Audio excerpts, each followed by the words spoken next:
Salut, ici Maps! On a déjà passé le 3/4 de l'année 2024 et c'est de ça qu'on va parler aujourd'hui dans cette petite vidéo discussion cosy, voir où est-ce que j'en suis rendue, quelle tangente mes lectures ont pris en général et ce que je me souhaite pour les derniers 3 mois, à la fin de l'année 2024. Donc, j'ai mis ça dans mon petit cahier. Il y a des petites choses qu'on va jaser et on va peut-être faire des petites prières. Ça m'arrive pas, c'est pas tant mon genre habituellement, mais le dieu des lectures, le dieu du livre, les divinités livresques, si vous m'entendez, aidez-moi. Bon, il y a quand même des choses qui vont bien. Ma pile à lire, c'est vraiment pour moi une priorité depuis quelque temps. Je vous dirais, dans la dernière année et demie, ça commence vraiment à me trotter en tête que je veux pas avoir de lecture qui traîne. Les livres que je reçois, je veux les lire tout de suite. Puis, ce qui m'appartient dans cette bibliothèque-là, ce sont des livres éprouvés, ce sont des livres que j'ai lus et non des livres qui restent à attendre que je les lise. Donc, il en reste vraiment de moins en moins et je fais un effort considérable aussi à lire les ouvrages que je reçois dans un laps de temps assez rapide. Donc, vous voyez, la dernière fois qu'on s'est parlé, à la mi-année, j'étais rendue avec une pile à lire de 35 livres, qui n'est vraiment pas un si gros chiffre que ça, une si grande quantité. Ben, à mon sens. J'ai des amis qui ont des centaines et même plus. Donc, pour moi, 35 en bas de 100, ça va. Et maintenant, j'en suis rendue à 28. Donc, une petite diminution quand même. En 3 mois, il y a eu beaucoup de réceptions, mais j'ai réussi à les lire assez rapidement. Depuis janvier, donc en 9 mois, il y a eu un ajout dans ma pile à lire de 25 livres, qui est quand même plus que dans les dernières années.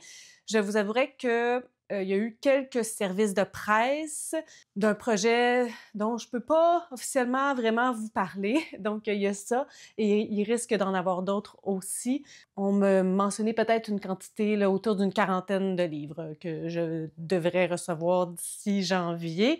Donc, ouais, il y a un petit peu de ça. Mais quand même, sur 25 livres qui sont ajoutés à ma pile depuis janvier, j'en ai quand même lu 21. Donc, on voit mon objectif de les lire et ça fonctionne.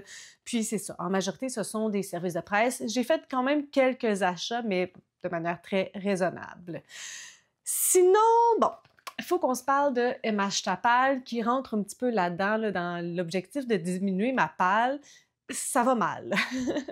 Ça va mal, mais d'un autre côté, ça va. C'est que les ouvrages que j'avais choisis pour M.H. Tappal, il y a 12 catégories à chaque année, qui est un petit peu l'équivalent d'un livre par mois. Puis j'essaie de respecter ça parce que c'est pas nécessairement des livres qui me font vraiment envie. Donc, un par mois, c'est raisonnable, mais tu sais, 3, 4, 5 par mois, ça va pas.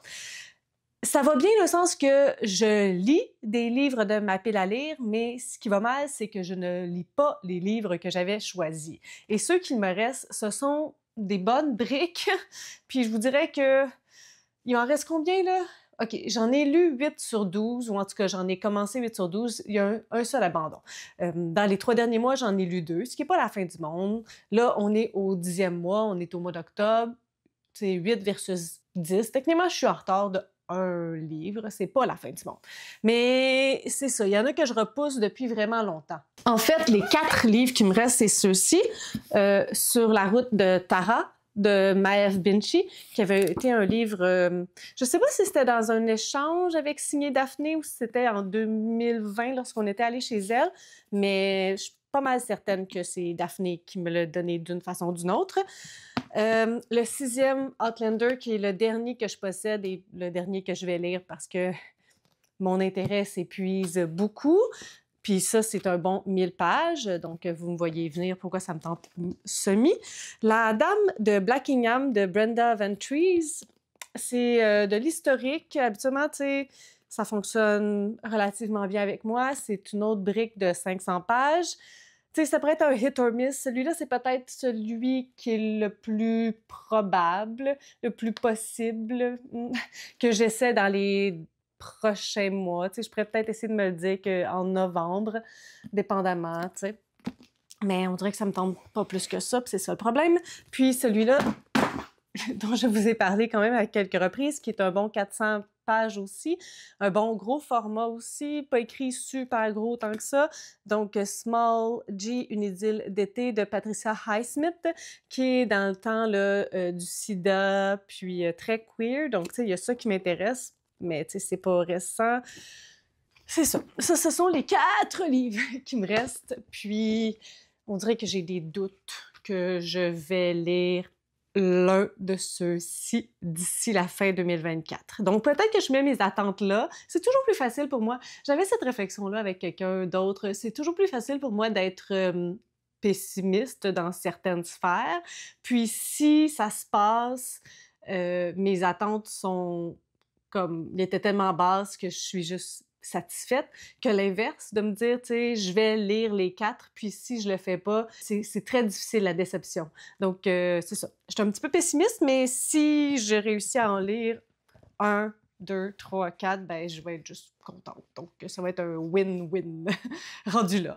Abandon. Les abandons dénotent très bien de la débandade, de l'ivresse que j'ai vécue dans les 3 derniers mois. Donc, lorsqu'on s'est parlé à la fin du mois de juin, début juillet, à la mi-année, j'avais 6 abandons. J'aurais techniquement dû en abandonner 8, mais bon, je les ai terminés, les 2 livres que j'aurais dû abandonner si j'avais seulement écouté mon cœur et non tous les projets ridicules que je m'inflige.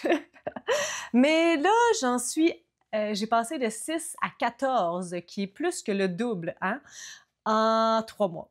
Donc, j'ai essayé des ouvrages. Puis, tu sais, là-dedans, je sais pas, est-ce que c'est là que je vous en parle? Ouais, je pense que ça donne bien. J'ai comme eu un creux, particulièrement dans les 2 derniers mois. Là. Ça a commencé à la fin août, puis au mois de septembre, ça a été difficile. Mais tu sais, le mois de septembre, comme à chaque année, je pense que c'est aussi... Peu importe ce que je lis, tout est un petit peu plus difficile parce que c'est le retour, c'est la rentrée, puis ça prend beaucoup de mon énergie, donc ma tête est comme pas capable de mettre autant d'énergie sur mes lectures. Mes amis me disaient que, bon, peut-être que ça va pas bien mes lectures à cause du gala du roman québécois, puis j'étais comme non, mais je lis toujours du québécois. Bon, faut dire que l'année passée aussi, j'en ai lu beaucoup, puis ça n'a pas fait un super top à la fin de l'année. Il n'y avait pas grand-chose de québécois qui s'est classé malgré que j'en ai lu beaucoup. Mais c'est vrai que après mûre réflexion, puis ben, on va parler un petit peu là, du gala plus tard, je lis beaucoup de québécois qui a été publié cette année et donc qui n'a pas été éprouvé. Je pense que la plupart du temps, je lis des romans qui ont eu une certaine durée dans le temps, dont j'ai entendu parler beaucoup. Puis là, ben, je suis souvent la testeuse de certains romans pour lesquels on n'a pas d'avis ou, tu sais, en tout cas, hors de ma zone de confort, des romans qui semblent se démarquer. Mais lorsque je les lis moi, ben, ça se démarque pas tant que ça pour quelqu'un qui ne lis pas ça. Donc, je vais peut-être accepter ce que mes amis me disent sur le fait que ça a peut-être un lien avec le fait que je lis beaucoup de romans québécois publiés dans l'année cette année. Et là aussi, bon, forcément, il y en a une couple que ça avait un lien avec ça. Mais l'autre chose qui joue un petit peu sur mes abandons et sur mon moral livresque, c'est que pendant les 3 derniers mois, j'ai quand même essayé de lire des auteuristes que j'aime, qui faisaient partie d'un défi que je m'étais donné cette année, là, d'une ligne directrice, d'un objectif. Tu sais, j'ai quand même, au mois de juillet, je crois, j'ai lu Richard Wagamise, puis j'ai abandonné ce livre-là. J'ai lu Fanny de Meule au mois de septembre, puis je ne l'ai pas abandonné, mais j'aurais très bien pu. Donc, il y a ça aussi qui joue contre moi. Puis, ben, Whitney Saint-Onge-B, je pense que c'était un petit peu avant. Mais puis ça aussi, je l'ai abandonné. Il faut dire que c'était de l'horreur, mais j'ai déjà terminé un de ses livres d'horreur. Il y a un contexte et tout ça, mais, tu sais, j'ai quand même essayé de lire des ouvrages que je pensais aimer et des auteuristes éprouvés et, malgré tout, ça a continué à être des flops. Donc, le problème, c'est moi. Bon. Sinon, où est-ce que j'en suis rendue? Je suis rendue à 85 livres lus. Donc, à ce rythme-là, je pense peut-être bien frôler le 100 livres à la fin 2024. J'ai vraiment eu une grosse augmentation pendant l'été parce que ben, je travaille pas, tu sais. Fait que juillet a été très, très prolifique. J'ai une augmentation de 33 livres en 3 mois. Hein? Vive l'été! C'est pas ça qui se passe à chaque mois. Puis j'en suis à 11 000 pages, 11 315 pages, qui n'est pas énormément pour cette quantité de livres-là. Je lis majoritairement des petits livres. C'est ça qui me plaît, je pense. Puis les livres québécois, habituellement, sont pas super gros. C'est des livres de plus de 200 pages. J'en lis pas énormément. Parfois, mais pas énormément. Le gala du roman québécois, il y a des bonnes nouvelles. On dirait qu'il y a un cheveu qui me dérange. Désolée, je vais arrêter de faire ça, là, ça va vous gosser, mais moi aussi, ça me dérange. Il y a un cheveu qui vit sa best life puis qui m'empêche de vivre la mienne. Le gala du roman québécois, il y a des belles conversations autour de ça. On est à la fin de la première année. On a réorganisé les critères tout récemment. Donc, au départ, on avait gardé les premiers tomes de série, mais finalement, on a décidé de les enlever parce que c'est difficile de comparer un premier tome avec un tome unique. Puis, bon, on peut pas s'embarquer dans comparer des séries complètes avec des tomes uniques. Donc, les premiers tomes de série sont finalement écartés. Puis, il y a eu beaucoup d'enjeux aussi avec les collections. C'est majoritairement quelque chose qui se fait chez ADA, donc les corrupteurs, les contes interdits, puis aussi, comme dans l'univers des contes interdits, il y en a un autre aussi là, dont son nom m'échappe, mais il y a plein de différentes séries, puis là, il y avait l'histoire de les lire en ordre ou pas, est-ce que les histoires sont importantes individuellement ou comme collectivement. Donc, c'est comme un gros fouillis. On a décidé d'écarter aussi les collections. Puis aussi, il y avait comme tout l'aspect du fait que c'est plusieurs auteurs qui s'assoient autour d'une collection, qui en discutent. On n'est pas nécessairement dans un ouvrage unique avec un auteur qui se penche là-dessus. Même les Game Night, finalement, ils ont été écartés, même si je sais qu'on peut les lire individuellement. Donc, pour éviter toute subjectivité de choisir oui, celui-là, pas non, celui-là, ben on a décidé d'écarter la mention des livres qui font partie d'une collection, d'une série-ish, d'un concept. Voilà. Mais j'en ai quand même lu pas mal hein, dans les 3 derniers mois parce que au début juillet, j'en étais à 11 et en ce moment, j'en suis à 26 plus 2 abandons parce que ben, je fais des petits tests parfois puis ben, il y en a qui sont pas lus puis ben, je comprends pourquoi ils n'ont pas été lus parce que ben, c'est pas super, c'est pas super. Donc, quand même une grosse augmentation.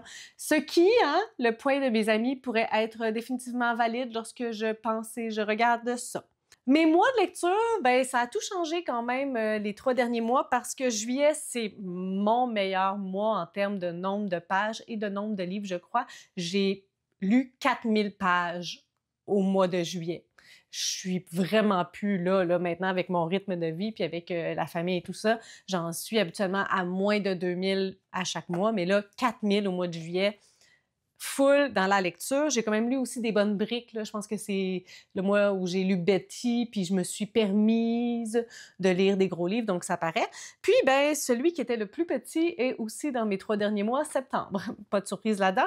C'est pas celui où j'ai lu le moins de livres, mais j'ai lu des petits livres. Et il y a beaucoup d'ouvrages que j'ai commencé, que je n'ai pas terminé en septembre, mais qui n'étaient pas nécessairement abandonnés, mais que je vais terminer là, probablement au mois d'octobre. J'ai déjà commencé justement. Là.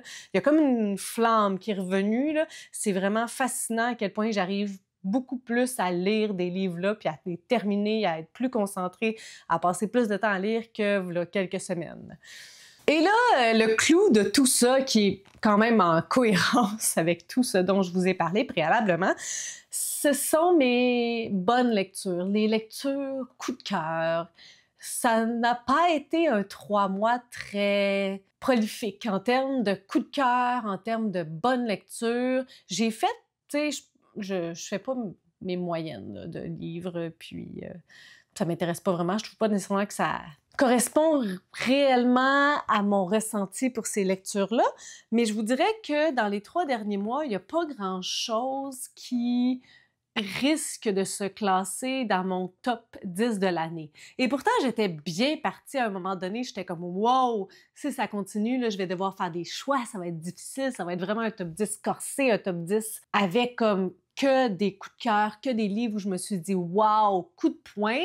Et là, j'ai un petit peu peur. Il faudrait que la fin d'année soit plus prolifique parce que là, je pense que j'étais à 7 titres sur un objectif de 10. Mais tu sais, je peux trouver d'autres lectures, d'autres candidats, mais ça va être des lectures que j'ai vraiment bien aimées et non comme des coups de cœur, tu sais.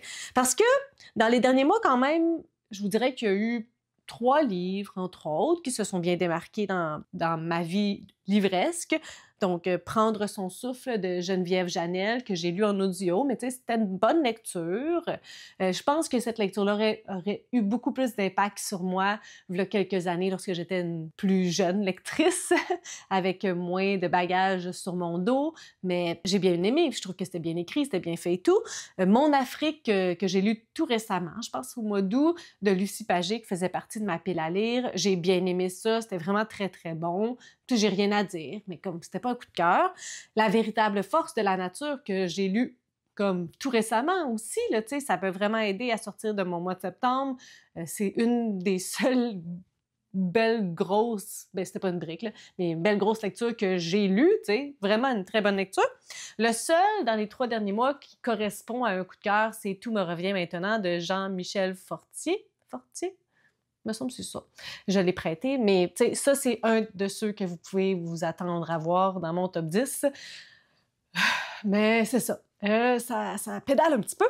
Donc, je vous fais un appel à tous. J'aimerais ça savoir. Quelle a été, depuis le début de l'année, votre meilleure lecture? Peut-être que vos meilleures lectures vont peut-être m'encourager à les lire et je pourrais peut-être essayer d'avoir un bon gros top 10 à la fin de l'année. Sinon, ben, c'est pas mal ça que je voulais vous dire.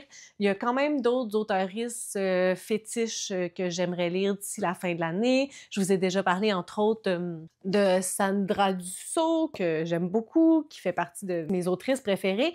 J'ai entendu des petits commentaires par rapport à ce livre-là, mais je sais qu'il est jeunesse et tout, donc Sandra ne me déçoit pas. Au mois d'octobre, c'est ça, tu sais, je vous ai montré ma pile à lire, c'est une petite vibe spooky quand même.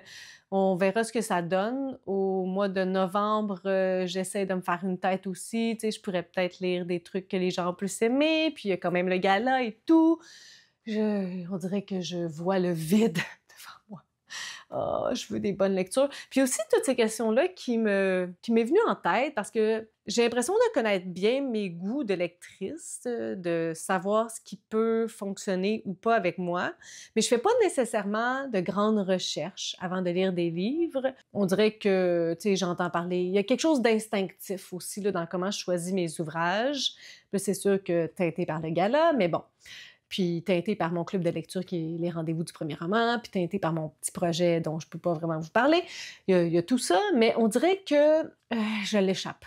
On dirait que j'étais meilleure dans les dernières années à trouver mon type de lecture, à trouver ce que j'aime. Je sais pas si je devrais retourner un petit peu plus à la science-fiction parce que ben, ce sont des titres qui m'interpellent. J'ai vu la vidéo de Daphné qui est sortie comme ce matin.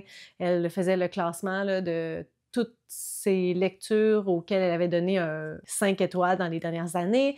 Puis elle m'a parlé aussi lorsqu'on est allé dans notre camping, non, dans notre chalet de lecture. Elle m'avait parlé de Project Hail Mary.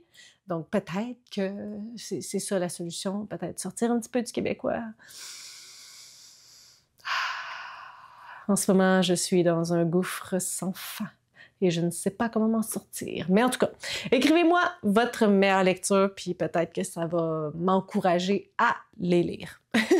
Si vous avez des suggestions, des critiques, des commentaires, n'hésitez pas à le faire en dessous de ma vidéo. Je publie une vidéo le samedi. Si vous avez aimé cette vidéo, n'hésitez pas à mettre un petit pouce, à vous inscrire à ma chaîne. Et sur ce, je vous souhaite de bonnes lectures.